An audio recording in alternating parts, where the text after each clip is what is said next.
बुरा नहीं है, इससे मेरे लिए बुरा करवाया गया है, क्योंकि मेरा कोई कर्म ऐसा था जिस कर्म को नष्ट करना था, तो भगवान ने इस समय उसकी वो वृत्ति कर दी कि मेरा अपमान किया, मेरी हानि की, मेरे प्रतिकूल बोला, मेरे प्रतिकूल आचरण किया। उसमें इस बेचारे का क्या दोष?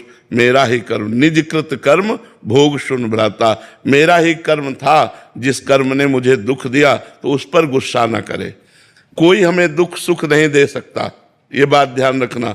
हमारा कर्म ही हमको दुख सुख देता है, वो किसी की खोपड़ी में बैठकर निमित्त किसी को भी बना ले। यार ये आदमी हमें पहचानता भी नहीं लेकिन हमें बड़ा सुख दिया, और एक आदमी है कि जरा सा धक्का लग गया, पिट दिया और बड़ा वैर और बड़ा विरोध खड़ा हो गया, वो कर्म हमारा। एक गौतमी नाम की तपस्विनी जंगल में रहती थी, महाभारत की कथा है, भगवान व्यास देव जी ने लिखा है। तो उनके एक पुत्र था, उस पुत्र को एक सांप ने काट लिया, और वो जो जंगली कोल भील होते हैं वो उनके पुत्र को लाकर कहा, देवी आपका पुत्र मर चुका है और इसको सांप ने काटा है। वो बहुत तपस्विनी थी और मंत्रवेत्ता थी। उन्हें तुरंत सर्प का आकर्षण किया और सामने बुलाया और कहा, मैं तुम्हें भस्म कर दूंगी, तुमने हमारे पुत्र को मारा। ध्यान से सुनना। तो सर्प ने कहा, आप भस्म कर सकती हैं, लेकिन मैंने नहीं काटा, मेरे से कटवाया गया है। किसने कटवाया? बोले मृत्यु ने। तुम्हारे बालक के ऊपर जो मृत्यु का आक्रमण हुआ उसने मुझे निमित्त बनाकर कटवाया।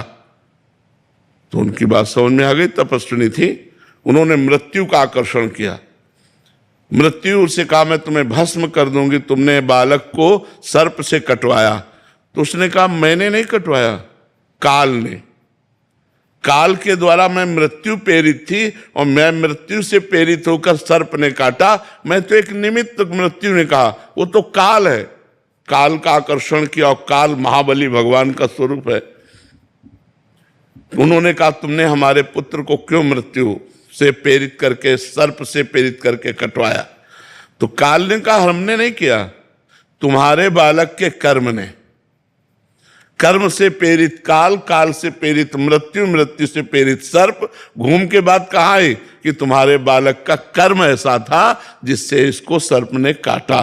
तो अगर हम विवेक के द्वारा देखें तो हमारा कर्म ही, वो बैठे किसी की खोपड़ी में, हमको दुख या सुख जो मिलता है वो निजकृत कर्म भोग सुन भ्राता, अपने किए हुए काम में फल मिलता है। तो कोई आदमी हमारे साथ दुश्मनी कर रहा है तो मेरे ही किसी जन्म का कर्म या इस